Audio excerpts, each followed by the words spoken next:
Hello and welcome along once again to It'll Be Alright in the 90s, the podcast that made the mistake of buying a box of 1,000 Benston hedges for their uncle in duty free before they went on holiday instead of on the way back through, and is now lumbered with them for 2 weeks. I'm Stu Kiss Me Quick Joslin, and joining me as always is Alex Squeeze Me Slowly Greenwood. Greenie, how are you tonight, mate? Yeah, I'm good. I'm in the holiday spirit. I've got my swimming trunks on and novelty sunglasses and too much sun cream that I haven't rubbed in properly. So I'm ready to go. Well, I mean, straight from the off, we need to talk about something you actually are wearing. Do you want to describe to the listeners the sartorial choice you've made tonight? I mean, I absolutely love it. Well, thank you very much. I appreciate that. I am wearing what can only be described as a very expensive folly made out of polyester. It is the most expensive football shirt I've ever bought. I'm not going to tell anyone how much I've spent on it because it is a bit too ridiculous. But it's a 1993 Norwich City third kit, a UEFA kit made in honour of our 93-94 UEFA Cup run, which was a result of us finishing third in the Premier League, the first Premier League season. Unsurprisingly, the last time we were in Europe. I have the vaguest memories of it being on TV when I would have been 8. So it's very early Norwich memories for me, and that's why I had to buy this shirt. It was the top of my shirt bucket list.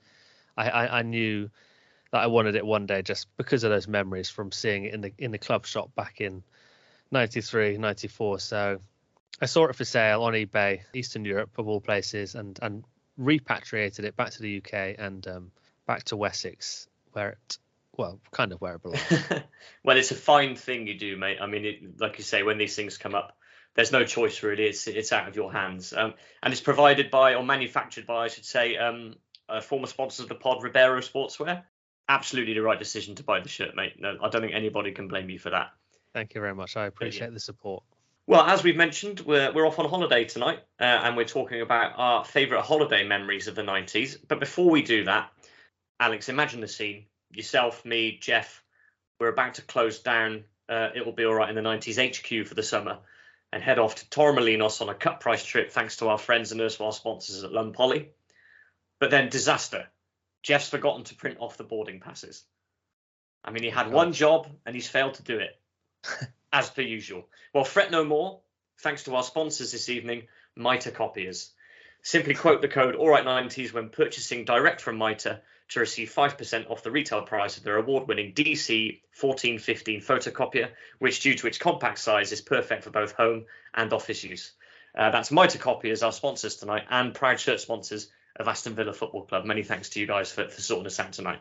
Oh, fantastic. Thanks very much, guys, for that. It's nice to have some solid equipment in the It'll Be Alright in the 90s office, something that we can rely on, and I'm sure we'll get a lot of use out when we're printing out the faxes that we get sent in by the listeners. So, yeah, fantastic. Definitely. Talking of the mighty Villa, I did mention on the last episode that I was making a pilgrimage to Villa Park for the first time since 1997. And I'm afraid to report that in the end, it didn't happen. I was unable to make it to Villa Park. My friend Bondi, who I was going to go with, was laid low with a pretty serious problem and ended up having to make a hospital visit. But the club, I have to say, were brilliant. I contacted them, explained the situation, and they said that we're welcome to attend a game of our choice next season. So I'm just going to wait for the fixtures to come out and then try and pick a good one. I just want to put my thanks on record to Aston Villa, proving once again that they are the best football club in the country, with their nice treatment of me and Bondi there. So thanks very much, guys, for that, and look forward to visiting next season. Yeah, that's brilliant. It would have been great if we could have both gone to see Villa play Norwich, but unfortunately Norwich shanked their season up to proverbial, and we will not be playing in the Prem for a change next season. But there you go. Well, who knows? There might be a pre-season game. You never know. I might be able to organise that. We'll see. I don't know. Yeah. Stu, did you have a dream? Oh, did you yes. have a 90s dream? Yes. Thank you for reminding me. I'm glad I messaged you and asked you to remind me because, yes, I would have forgotten this. When was this? Last week? I messaged you and said that I had, I think, the most 90s dream. Mm-hmm. So I dreamt that I was watching TV in my parents' house circa the mid-90s. It had the correct carpet and the correct wallpaper and everything for it to be that period, the correct dado rail. Are dado rails even things anymore? I don't know, but they certainly were then. And I was watching an episode of police camera action. Hmm. And it was a special like the liver run, which we did very, very early on in the podcast. We covered that. It was a special following one car chase throughout the entirety of the program. And as I watched it, it became clear that the villain in the car, which was a red sports car of some sort, I want to say maybe a Toyota Celica, I'm not sure, but it was definitely a red sports car. And it became clear that the villain of the piece was Charles Lawson, who is the actor who played Jim McDonald in Coronation Street.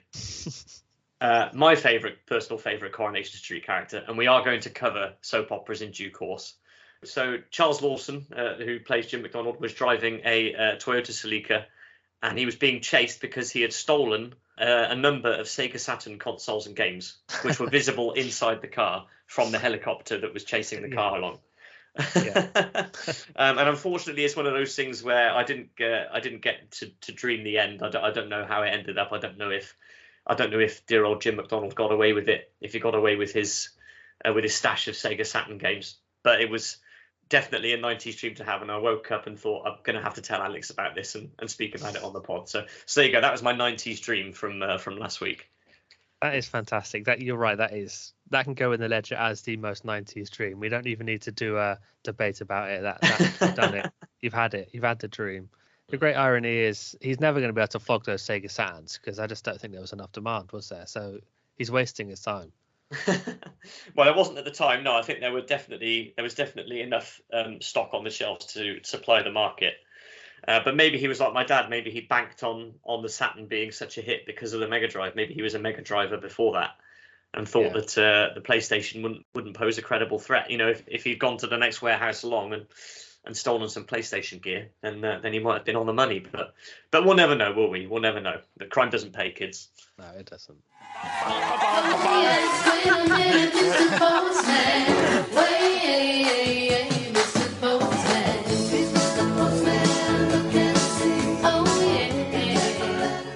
Time to have a look in the mailbag. Alex, what have you got over there this time? I've got a couple of cracking things here that have been sent in over the past 2 weeks. So this is from friend of the pod, Channel Nem, of Channel Nem fame. Brilliant podcast YouTube channel. And yeah, great friend of the pod.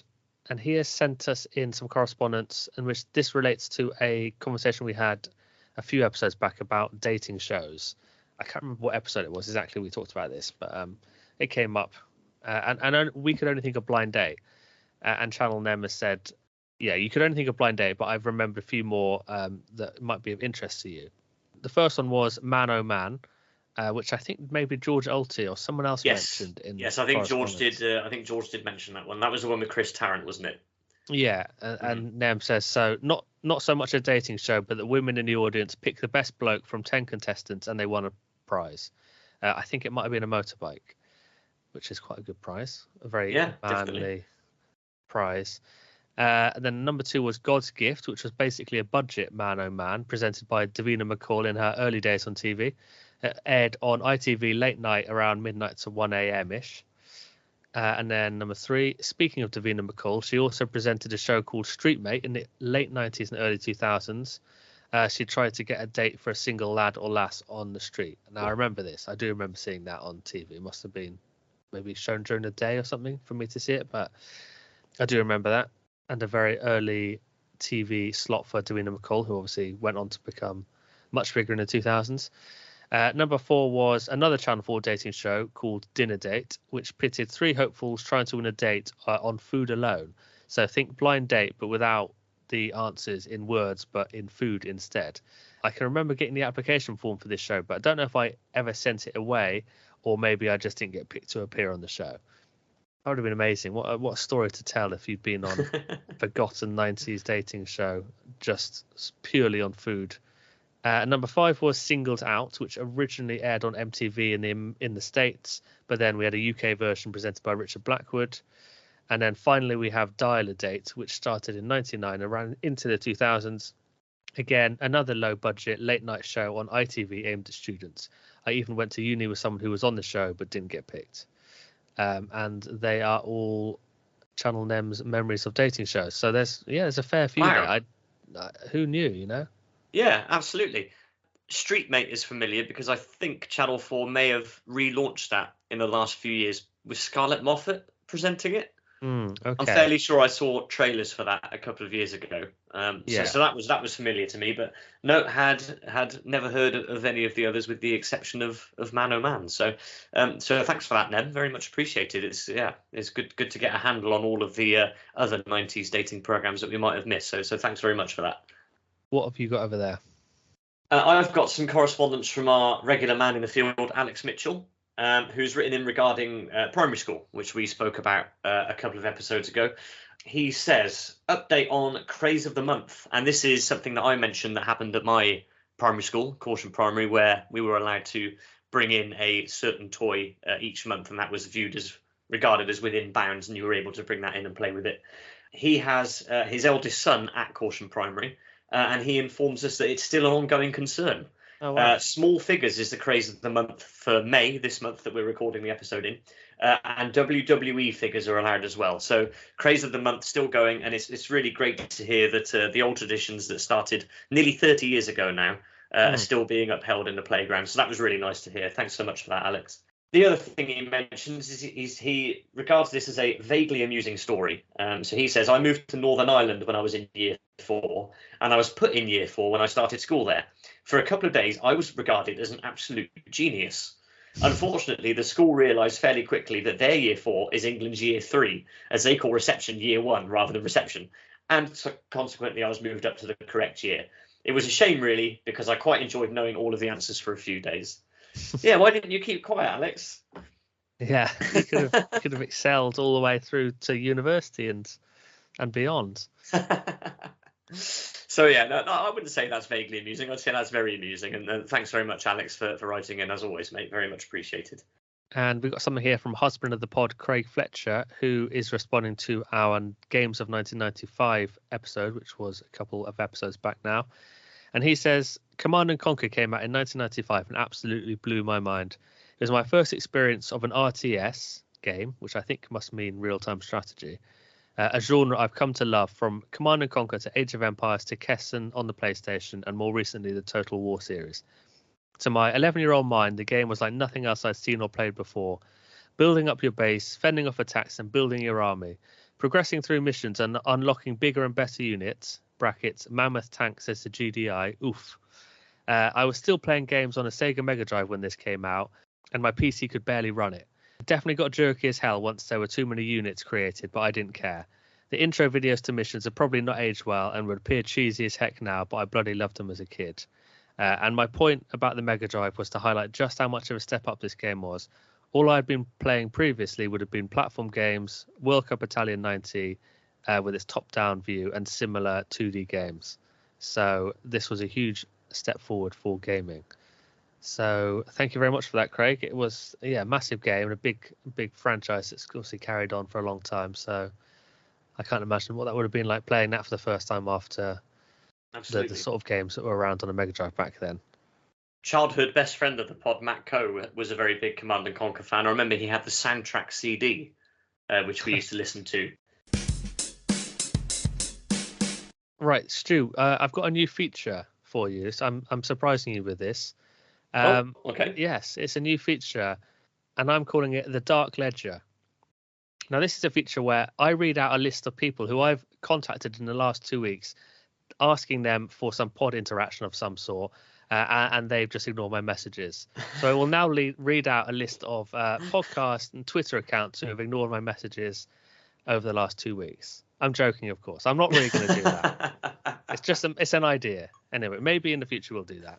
Okay, yeah, name and shame. Yeah, absolutely. Yeah, something I've been tempted to do, but we're not that petty. We're not going to do that. But we do have our regular feature, of course, which is What's the Most 90s? And today we are going to be talking about something a little bit rude. We're going to be talking about insults. So, Stu, what do you think the most 90s insult is? I'm bending the rules slightly here because I will have only heard this insult or first come into contact with it in the year 2000 when I joined secondary school, but I have to assume that it was around before then. Surely it would have been, but I've gone for. I nearly went for Whitefang, Yeah, Are you familiar with this? Yes, yeah. That's a good one, yeah. So I don't know how widespread this is. This may have been a Wiltshire thing only, or even a Corsham thing only. But you were a Whitefang if you had the collars of your school shirt over the crew neck of your school jumper. If they were sticking out instead of tucked in, that was regarded as a Whitefang. I nearly went for that. What I have gone for is keener. Keener, of course it is. That's the answer. Totally forgot about that. That is amazing. Yeah. I'm sure I don't need to explain this to anyone, but basically, if you showed any sort of interest in a subject or put your hand up in a lesson and answered a question correctly, or did anything to help a teacher or a member of staff, anything in that line, you were branded as a keener. And that's pretty much all I have to say about it, really. I think it stuck through most of my secondary school years. It definitely outlasted Whitefang, and I think it must have been around in the in the 90s as well, to be regarded as a keener for being interested in schoolwork, etc. I think it must have been a thing around then as well. So yeah, I'm going for keener, and I don't think there's a lot else to say about it, to be honest. No, I'm definitely going to start using that at work for anyone who I see working too hard. And this is working in the It'll Be Alright in the 90s HQ, right? You don't have any other work.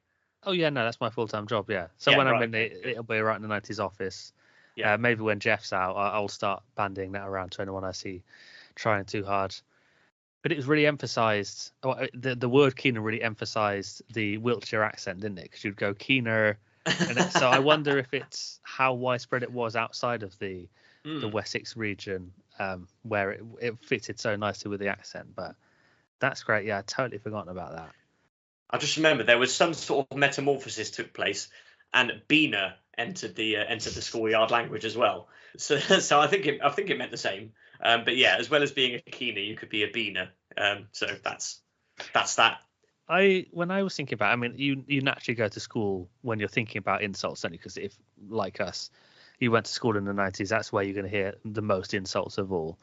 And to be honest, it's quite hard to keep it light because all of the main ones I could think of were pretty problematic. So, I mean, if I'm being honest, the one you would hear the most was gay. That's what everyone was calling everyone in the 90s and way into the 2000s, which I think is obviously a great indication of how deeply entrenched the homophobia was of the day. This was, of course, still a time when Section 28 was still in place, hadn't been repealed yet. So that was the most common one, I mean, horrible as though it was. But then other words, so there were words that were sort of based on disability or class. So like chav, I think, must have come around in this sort of era. It definitely became a bigger thing in the early 2000s, but I reckon in the 90s it was emerging.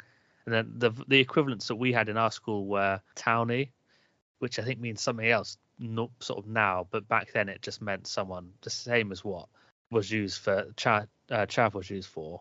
Also scally, which again meant the same thing.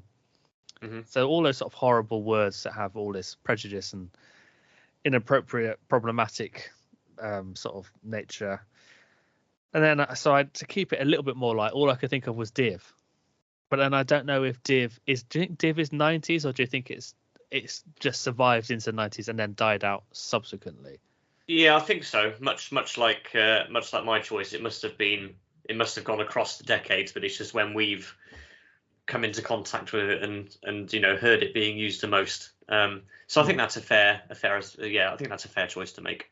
Yeah, I looked it up because it sounded like the sort of insult that might have some dreadfully problematic connotations, but according to Urban Dictionary, the font of all knowledge on these things said that it comes from prison slang, where the most basic job in the workshop would be putting in these dividers into cardboard boxes.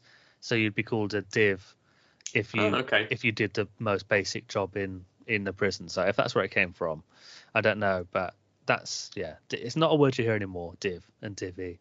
So no, that's definitely not. What I've gone for in the more, well, I say light-hearted, but it's not that nice. But yeah, compared to the very serious ones, which I think maybe we could talk about more in an episode on things we don't like about the 90s, which we do have planned for some distant date in the future. for now, I'm just going to say De'Ath. But it's all irrelevant anyway, because we're going for Keener. We know as soon as you said it, that was going in the ledger. I think it probably deserves its place considering the reaction it got. So yeah, happy to see Keener as a low-level insult, you would have to say, added into the ledger in its rightful place. Yeah. Let us know, please, what you used in your school, especially if it was in a different region to us, because I'd love to know if Keener was used like in other parts of the country, or if you've got an equivalent. So yeah, get in touch and let us know. Oh, please do. Absolutely. We'd love to hear about that. Time now for our main feature. And as we mentioned at the top of the episode, we're going on holiday this time round, and we're talking about our favourite vacation memories of the 90s. I suppose the best place to start, Alex, is were holidays a regular occurrence for you, or was it something to get really excited about because a foreign trip didn't happen so often? What was your family holiday regime like in the 90s? We were pretty much a 2-holiday-a-year sort of family. One would be the more serious summer holiday, which would be invariably camping. For most of the 90s, it would have been in Wales, Pembrokeshire mainly. And then later in the decade, it would have we expanded our horizons and went over to France, mainly northern France, still camping. And then at another point in the year, usually Easter, we would go to my granddad's cottage in Suffolk, which is still an area I have a strong affinity for, even though we don't go to that same cottage anymore. And also provided me with my first opportunity to go to the mighty Carrow Road and see my beloved Norwich and visit that city. So those are the two things we did throughout the year, basically, would be camping on the canvas and then, yeah, the cottage visit at another point in the year. Still to this day, the sound of a heavy zip on canvas sort of takes me back to those camping days. There's nothing quite the same as that, the sound of a tent zipping up with the soft pitter-patter of rain falling upon the waxed roof of the tent for 4 or 5 days of the week. But yeah, that's where it was for me, definitely camping. How about you?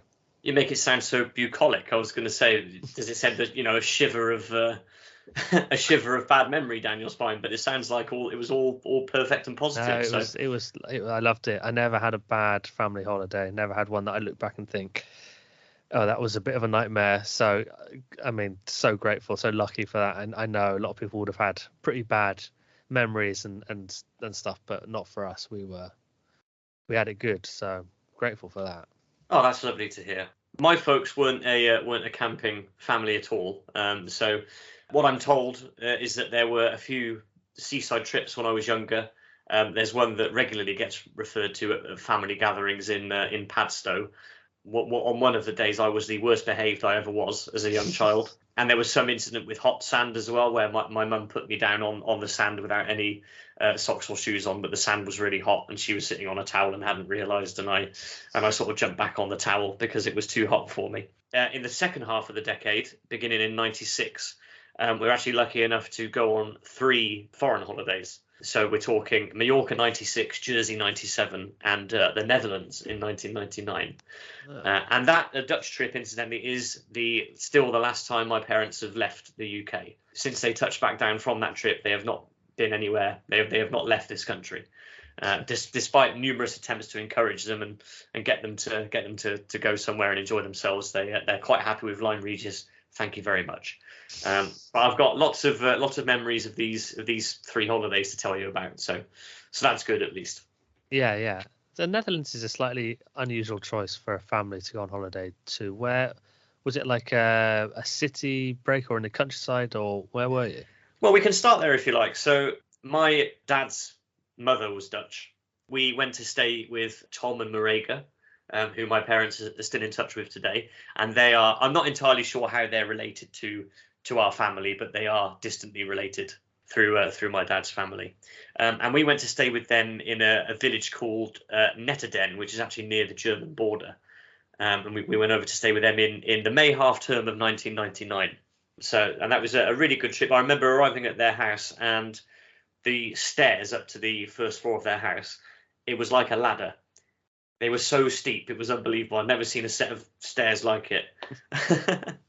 And it was a bit of a struggle getting up and down. We visited the Amsterdam Arena, home of Ajax. Oh yeah, of course, which was really, really good. But the closest sort of big league team to where Tom and Mariga lived in Netterden at the time was a team called NSA Nijmegen. And I'm not sure if they're in the top Dutch league at this specific moment in time, but at the time they were. And both me and my dad got Nijmegen home shirts to bring home with us, which I've still got mine. In my old bedroom at home. I can't see myself ever sort of, letting go of that. That's quite a special shirt to me. And one thing that I remembered enjoying particularly about that trip, and still when I go abroad to Europe now, is carbonated iced tea. Boy, do I love carbonated iced tea, which you cannot get in this country. For some reason, they don't sell it. They did for a time. It was called, in the early mid-90s, I think it was called Lipton Ice or Lip Tonic. I can't remember. But there was definitely a carbonated iced tea on the market. And I drank as much of that as I possibly could because I knew I couldn't get it back in good old Blighty. I was just going to say, I've never heard of it. I've never heard of it. I'm not a big iced tea fan, but fizzy iced tea is... Maybe it was just deemed too extreme for the UK market because, our connection to tea in this country is something of a sacred sort of relationship, isn't it? So the idea of having any sort of carbonation in that, it probably just didn't cross the channel. They probably tried to import it and it was just rejected out of sight at the customs desk. I'd go as far to say that fizzy iced tea is my favourite soft drink of all time. Wow. I would go that. I remember having it. I remember it being on draft. Actually, I remember somebody pouring it out of a tap for me at some cafe we were at in the Netherlands that week. Absolutely fantastic. Yeah, carbonated iced tea. Get on it if you're listening in mainland Europe. If you could send some care of the HQ, I'd be greatly appreciative. Sorry, we've gone really off topic there, haven't we? Well, no, that's fine. I am desperate to try some now. So, what about the first sort of holiday you can remember going on in the 90s? What was the first one of the decade for you? Presumably it would have been your first ever holiday, or one of them. Yeah, I suppose so. The first ones I can remember, I think, are probably in St David's on the canvas, camping on the coast. There was a city break, I know, to York, which is actually now where my parents and my brother live, which was obviously way away from Wessex then, but no. York has always been away from Wessex. It was never in Wessex. York has always been in Yorkshire. I mean, it's way away from where we grew up and where we lived back then. So that was a really early memory. I think I was attacked by a squirrel in the park in York, which is the sort of memory where I am told, but I don't remember myself. But it's one of those memories that becomes a sort of third person memory where you see yourself with the squirrel from an external view, but I don't remember it. But it would have been St David's, and anyone who's been checking our social media would have seen a photo I posted on our Instagram and Twitter of me and brother of the pod Adam sat on our fold-out stools looking over the coast on the campsite we always went to in St David's, and you used the word bucolic a minute ago, and it really was. That's how I see it now. Sort of, I see all those things as is probably common for a lot of people our age. I look back at all those memories as though it's taken on a film camera. It's slightly grainy. It's that beautiful light. So those photos that we took around those times, like the one that's on Instagram and Twitter, that's sort of how I see all of those early 90s holidays for me and my brother. It was baked beans on plastic plates, warmed up on a blue Cali gas camping stove, the fold out canvas chairs, the cool box, and taking the ice blocks to the office on the campsite and washing up in the outdoor sink. It was I don't go camping that much anymore, unfortunately, but back then it was the life, as it were. So that's probably the first memories I have of going on holiday. I don't know if that was technically the first one, but certainly the furthest back I can remember. Well, you're making me want to go and give camping a try now. I mean, the last time I went was actually with legend of the pod, Big Tim Parker. We camped at Thruxton Circuit about 10 years ago, and it was an awful experience all round, it has to be said. But you make it sound lovely and British and bucolic, like we said. So absolutely brilliant. I mean, of course, it is a very weather dependent pastime. It can be a real ordeal if it's wet, but in the right weather, nothing better. What about you? Can you remember your first 90s holiday? Yeah, so the first one really is the Mallorca trip to Calabona, which was with my parents and my grandparents, my mum's parents. So 5 of us went, and that was my first foreign holiday, and really the first one I can remember. So I'll take you back there. We stayed. I'm amazed I remember this, but we stayed in a building called the Sea Green Apartments. I always remember my mum's horror when we got there and she realised there wasn't a television in the room. I've already told a few of the stories from that holiday on the pod, so I'm reluctant to go back through them now, just for the listeners' sake. But obviously, I've told the story of my first Aston Villa shirt and how that came to pass. So actually, holidays have played a big part in both of our footballing lives as well, it would appear. Yeah, definitely, yeah. So would you say you chose Norwich because of your granddad's links to Suffolk, or? No, it was just a coincidence. I chose Norwich because I know Norwich is Norfolk, by the way. I'm not. Yeah, of course, yeah. Yeah, we probably shouldn't even be comparing the two things because. Well, exactly, yeah. No, I chose Norwich from a purely aesthetic and random choice back in Corsham, and we just happened to have that connection to the area, to East Anglia, and then obviously the random coincidence of having Darren Eadie, one of Norwich's best ever players, go to our school a few years before us. So. Yeah, it was all just a coincidence, really. Okay, righto. And have I told the story about the personal organizer that I lost, the electronic personal organizer? I don't think so, no. Okay, so this is a duty-free story. This is actually in the airport before we even went. I spotted I remember it was like a credit card size, or not much more than a credit card in size, but obviously a little bit deeper. And it was an electronic, very basic electronic personal organizer, which could store like phone numbers and little notes and things like that you would carry around with you. And I remember it was like £8 or £9, and I remember bugging the hell out of everybody, my parents, my grandparents, saying, I've got to have this. This is so cool. I really need this. I really need it. And eventually, I think it was my granddad who relented and put his hand in the pocket, probably just to obviously stopped me from going on about it, but bought me this personal organizer to put the 2 telephone numbers in it I knew, which were my parents and my grandparents. And then during the course of the week in Mallorca, I promptly lost it. and it was never seen again. So there you go. I complained and made a real scene about getting this personal organizer, which I then lost and was never seen again. So that's another thing that I haven't been allowed to forget. I'm sure your parents and grandparents then were inundated with strange, mysterious calls from Spain that you couldn't understand. Most probably. An early example of a loss of data protection and lack of privacy there. There you go. You have to be vigilant in these things, kids. Yeah. The other thing that I haven't mentioned about this holiday before was the day that we spent at a water park in torrential rain. So we had it planned to go to this water park and do some activities, but it was really bad weather that day. But we all still went. We all gritted our teeth and went through it. And it's the only time I can remember anyone in my family using, those disposable, like over the head plastic ponchos that sort of cover everything. You used to see them at the football matches sometimes in the early 90s in the crowds. I remember everybody being dressed up in those as well. But it was wet, but it was also sort of sticky heat as well. So to have these plastic ponchos on was really uncomfortable too. But that was the only day really we had bad weather, and we got through it and had fun at the water park anyway. And yeah, that was my first foreign holiday, a week in Mallorca, which has passed into the annals of family history. This was the one that I think I mentioned when Going Places were our kind sponsors on an episode recently. I mentioned that this is the one that my parents picked from the big master booklet, the big master Going Places booklet. And the excitement built from there. And yeah, it was a great week. And I just, I hope I wasn't too much of a burden to my parents or anyone else, electronic organizer notwithstanding. No, they would have loved it. Of course they would. It's what parents live for, isn't it? It's taking their kids and seeing them get excited about small, now defunct electronic goods and whatnot. So were you wearing your...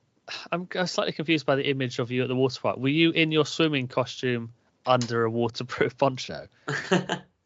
I'm not sure. I know there are some photos somewhere. I don't really remember. I think it might have been, when I say water park, it might have been more of a thing where there was like little boats to drive around in a small pool, and there was the games with the guns where you squirt water and try and fill up the balloons to win a prize. That sort of a thing. I don't think there were any rides.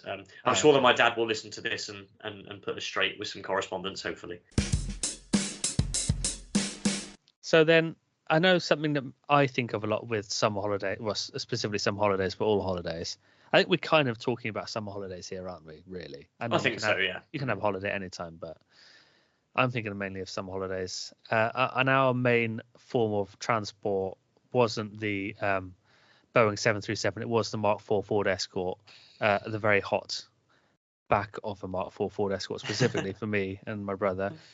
And I think that's a big part of 90s holiday. Well, not just 90s. I mean, we're often, I think, victims of feeling like things only happen in the 90s. Of course, road trips happened before and since, but in that era of car, pre-air conditioning for most people, that's a big thing, isn't it? It's driving up and down the M5, stopping at a welcome break service station, being excited by the prospect of going in an arcade, and then realizing it's not an arcade, it's just an over 18s only gambling den.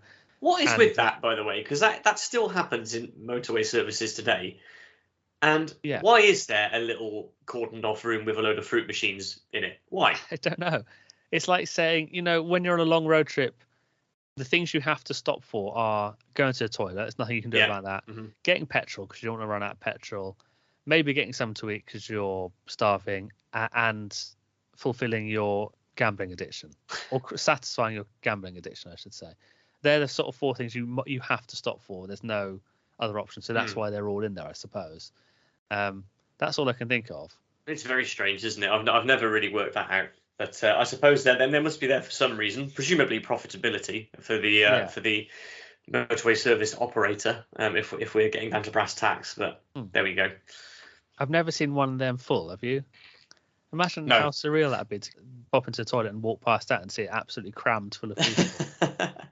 I'm not sure I've ever seen anyone in any of them, actually, come to think of it. I think they've always been empty when I've gone past. Yeah, maybe later at night they're just, I don't know. But yeah, long car trips with an audio book on the cassette player. More often than not, actually, we would have a Just William compilation on the stereo that we would have got out from Corsham Library in their cassette section. Or maybe some we'd taped off the radio, and these little plastic games that me and my brother would have in the back that would have a little ball bearing in it, and you would fire it around, or some magnets in it, and you'd spin things around. Those sort of games. We'd have a bag of them in the back that would keep us entertained for some time. And I remember, just journeys just feeling like it was all day, and I guess it kind of was. But driving to Suffolk would take 5 hours, and that was sort of off the scale. It's like a whole school day spent in the back of a hot car. But it's hard not to look back at those things through rose tinted glasses.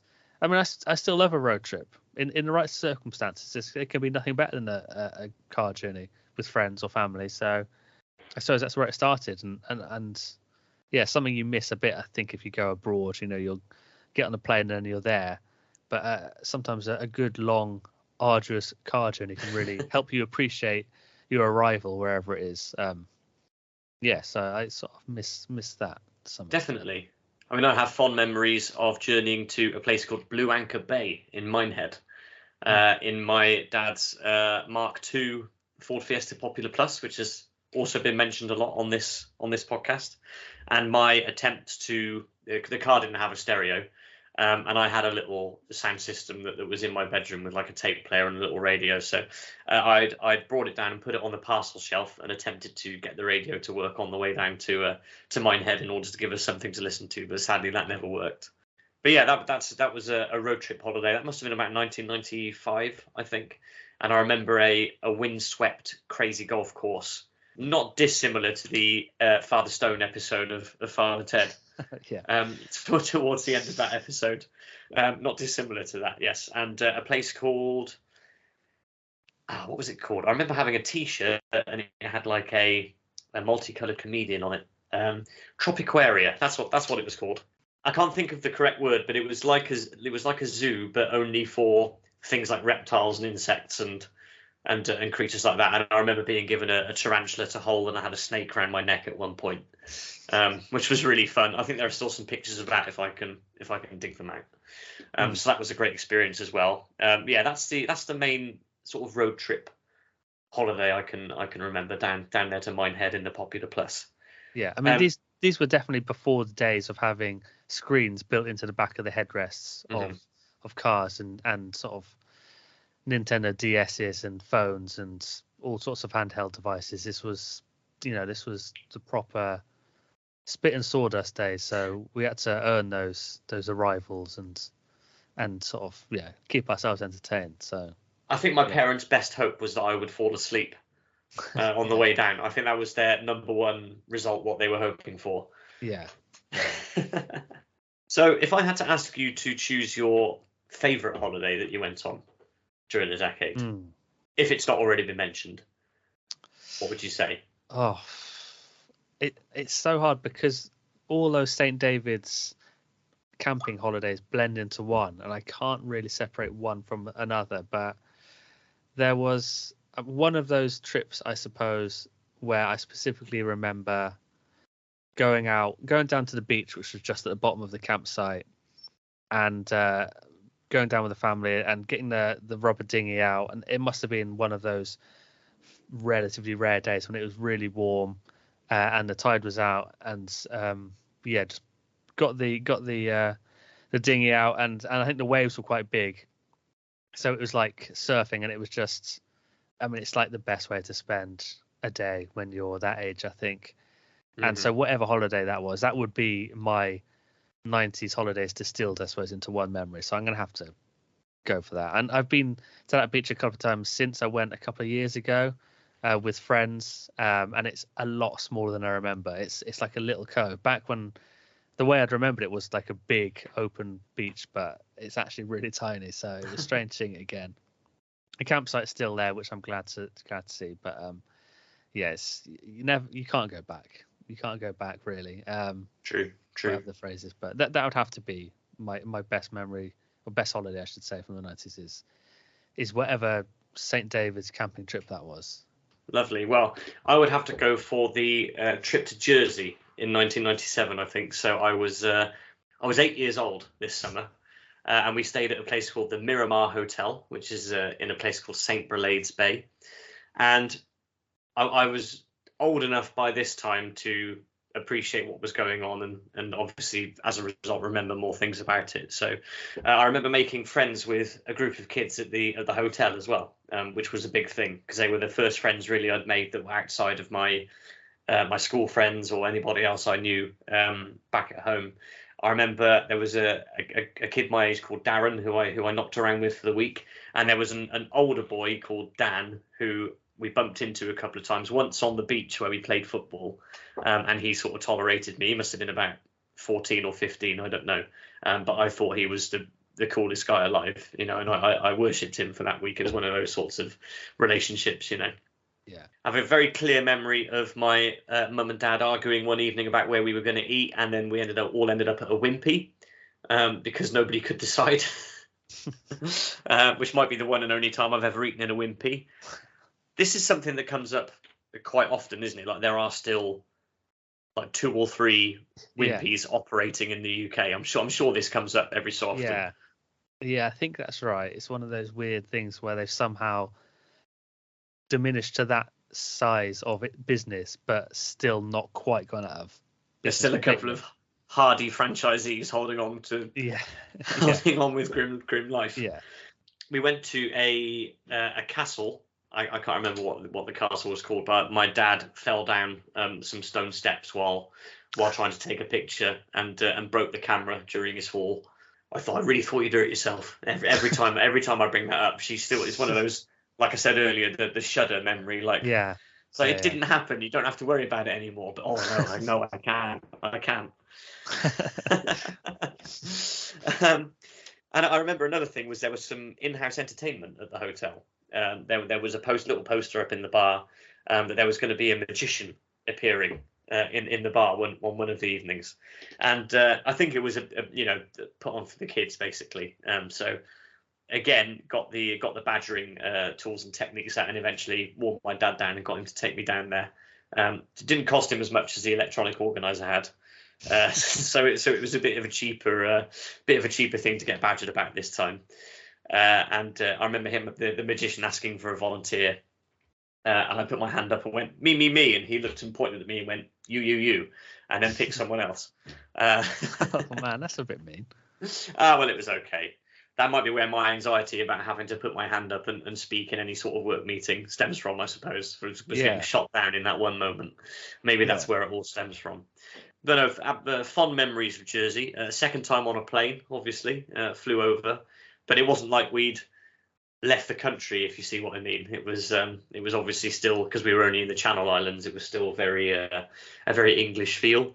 One other thing which springs to mind, which I don't have written down here, but I'm glad I remembered it, is that my mum still gives my dad hell about this now, is that there was a plan to hire a car when we arrived in Jersey to help us get around the island a bit more easily. But my dad left his driving license and all of his documents in his car at the airport, and only realised this when we got there. Oh no! So we were consigned to Shanks's pony and public transport for the entire week, and it still rankles to this day, nearly 30 years later. But no, very many fond memories of Jersey, and I would say that was probably my favourite trip of the 90s. Yeah, it's one of the most nostalgic things, isn't it? I think holidays. So it's a rich source of misty-eyed, grainy footage, and yeah, definitely. And seeing the picture that you put up of your trip, or one of your trips to St David's, has really whetted my appetite to go back into our own archives and fish some of these photos out, because I haven't seen them myself for 20 years at the very least. So I definitely need to go back through the archives and see if there's anything that we can pop up on our socials, because I'd just like to see them myself as well. And yeah, if any listeners have got any old photos scanned in or that they can take a photo of on their phone and send it to us, we'd love to put it on our social media and have a real nostalgia fest on the social media. So please do send them in.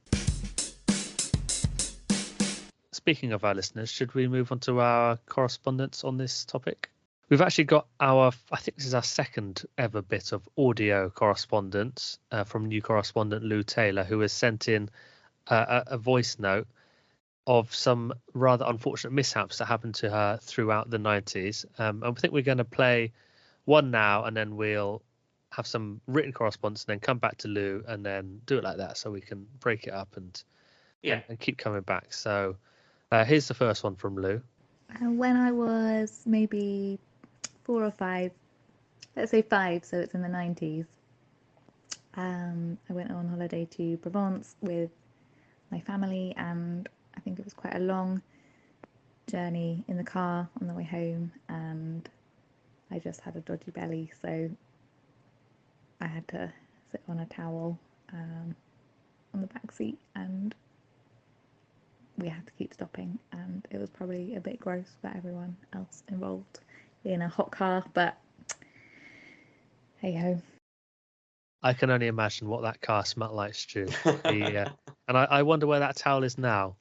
Yeah, it's probably in the same place as the chair that the kid climbed through the hole of back in our primary school episode. I should think destroyed immediately.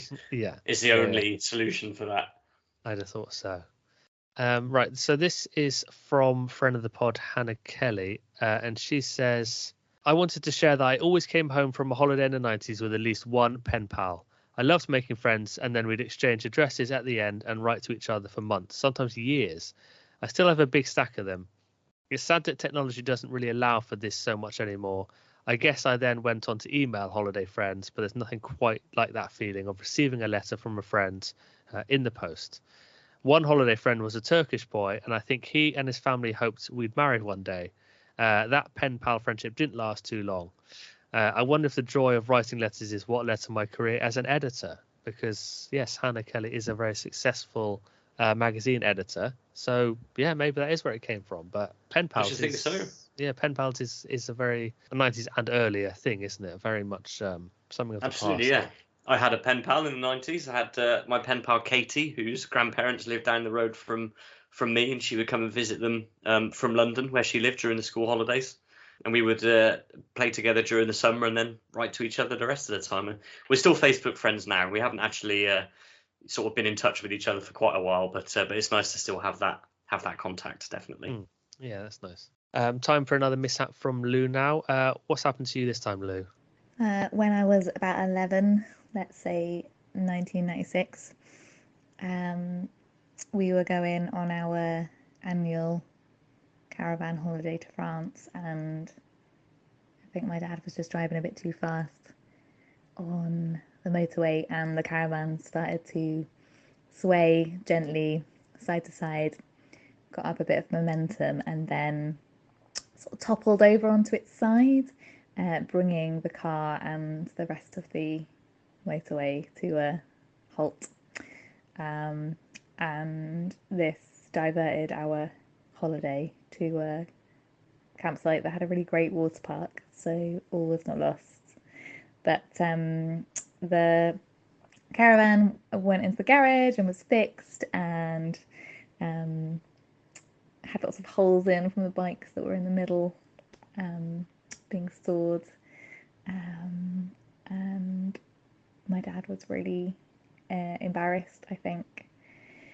But as kids, we didn't really mind because we just got to go on lots of water slides. Yeah, and now he sticks to 50. Now that sounds like something that you might have seen on police camera action instead of Jim McDonald stealing a load of Sega Saturns. Yeah. I mean, wow, the caravan going on its side. Imagine that. The holiday still took place, that indomitable British holiday maker spirit. No, we'll find somewhere else to stay. We're still going on holiday, kids. I love it. You're very lucky there, Lou. Yeah, every time I've seen a caravan tip over on TV, it's always been sort of immediately flattened like a pancake. So I'm amazed that it was still usable after that. But yeah, absolutely. The build quality back then. So I'll go over to Instagram, and new correspondent HS Mosley says it was technically 1989, so this may not work. I think we'll allow this, won't we? We can stretch things a little bit. Yeah. My dad got told off by Chris Packham, none other than, on roads for clapping his hands loudly in a butterfly sanctuary. He wanted them to flutter about his head, but Packham, who was filming there, said that he was disturbing their mating cycle. To be honest, clapping has always encouraged my mating cycle. So thanks very much for that. But what about that, being told off by Chris Packham? Superb. Yeah, I know. You'd really feel... Well, I would personally feel quite cowed because I think he's a great guy, and I support a lot of the stuff he does, so I would feel quite bashful, I think, if I'd been told off by him. But, sometimes we make mistakes, don't we? We do. It's the only way we learn. Yeah. I've also got some correspondence from, and I have to get this right, Heidi High, 80s, 90s and Noughties Museum, saying Haven, the Tiger Club, and Butlin's Wizzy's World. So these are obviously all holiday clubs at well-known holiday camps in the UK. The Kids Club at Haven, led by Rory the Tiger. He's still there now. Captain Croc led the Crocodile Club at Pontins, and he still does as well, although I don't think they do the Croc March anymore. I miss those days. I didn't realise Pontins was still going. I thought that was the thing of the past, but glad to know that it's still going.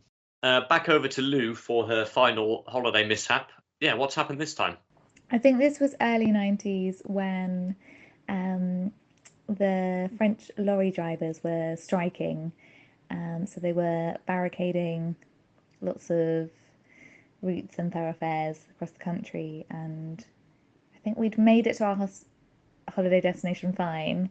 But then on the way back to catch the ferry, what should have been, I don't know, like a 4 or 5 hour journey took maybe like 15 hours or something ridiculous. We were in the car for a really long time, and I think my dad had to keep on rerouting as things developed and more roads got blocked, or he found out they were blocked in the days before a sat nav. And we did make it to the ferry terminal. Apparently my dad drove across a roundabout at some stage, which I had some admiration for. And we missed the ferry, and we had to stay overnight in the car park to get the ferry the next day. And the whole family slept in the car, so my parents sort of reclined their seats, had a snooze, and my brother slept on like all of our stuff, but kind of flattened out on the back seat, and then I was quite little, so I slept on the parcel shelf. Just to clarify for that last one, we didn't have a caravan. French lorry strikes. If that isn't a nostalgic blast from the past, what is? I'm amazed we've gone 52 episodes without mentioning it, to be fair. Before yeah. Of course, all the queues are still there, I think on both sides of the channel, but in a sort of less amusing, nostalgic sense, more, sort of more self-inflicted this time. Yeah, economically crippling for everyone. But yeah, some great stories, Lou. Thank you for sending in the audio clips. It was nice to have to actually hear someone's voice for some correspondence for a change. So that was great. Speaking of Pontins, this is from Channel Nem, again, on our social media on Twitter. He sent us a message to say that the holiday memory that stands out for me from the 90s was going to Pontins and being in the Crocodile Club. I'm sure my parents have a pic of me somewhere in my Captain Crocodile t-shirt marching along to his song. So that must be the Croc March that was just mentioned. Sounds quite intimidating, sort of quite militaristic, doesn't it? That's why it was banned. Sounds a little bit sort of culty, indoctrination-y, doesn't it? Definitely. Yeah. Maybe we're talking to a couple of survivors here who have managed to extricate themselves from the clutches of Captain Croc. Yeah. One too many children went through the legal emancipation route after a Croc March, and it was shut down. Regular correspondent Natalie Bennett writes, I have a ghost story from a Cornwall... Now, why can't I say Cornwall? Regular correspondent Natalie Bennett writes, I have a ghost story from a Cornwall hotel in 1995. All sharing a room with my family for our 5-day holiday. In the middle of the night, I wake up and see an old man at the end of my parents' bed tying his shoelaces. He disappeared. I cry a lot and wake up my parents. They tell me it's fine and go back to sleep. Talk about it with them the next day, and they have no idea what I'm talking about, and it still haunts me to this day. And she also says, journeying around Cornwall listening to Time by Boy George on repeat. Something a little bit darker for the mailbag there. Yeah, that is quite creepy, isn't it? It's sort of darkened the tone for sure after all this sort of wistful, sun-drenched beaches. It's a good old-fashioned ghost story. Well, it's nice to have a bit of balance, isn't it? Yeah. This is from Ian Pook. He says he remembers being shit scared of Woody and all his other friends at Pleasurewood Hills in Lowestoft in Suffolk, but he loved going on the Rattlesnake. It seemed like a huge Alton Towers-sized theme park at the time, but looking back on it now, having seen old aerial shots, it's actually very modest in size and actually quite small. And I can vouch for it because I also went to Pleasurewood Hills on my Suffolk trips, and it was one of my happiest memories was going to that old theme park. It was sort of themed sort of roughly on the American West and that sort of thing. So had lots of happy memories there. Lots of good 90s images online of Pleasurewood Hills as well. If you ever went to that, some good nostalgia to be found there. And he also says he would tie that in with a trip to the Norfolk Dinosaur Park, which was probably 2 to 3 years before the Jurassic Park mania kicked in. So never heard of that place, but it sounds like a classic British holiday resort, the Norfolk Dinosaur Park. Sounds like somewhere Alan Partridge would go. I hope they're both still there and not derelict and overgrown now like Blobbyland. I hope they're both still booming because they do sound like brilliant places, it has to be said. One more thing from Instagram. Man Mollusk Dream, great handle there, says, listening to my Walkman on the long car journeys to an inevitably wet camping experience in Wales is my abiding memory. Also, sometimes my grandparents used to get the £5 vouchers from the Sun to stay in a caravan for a weekend. On one of these weekends, I bought some fart powder from a joke shop and gave my granddad stomach issues. Oh dear. I shouldn't laugh. My other significant 90s holiday memory is Cotton Eye Joe playing at the airport when I took my first ever flight with the classic 90s airline Air 2000.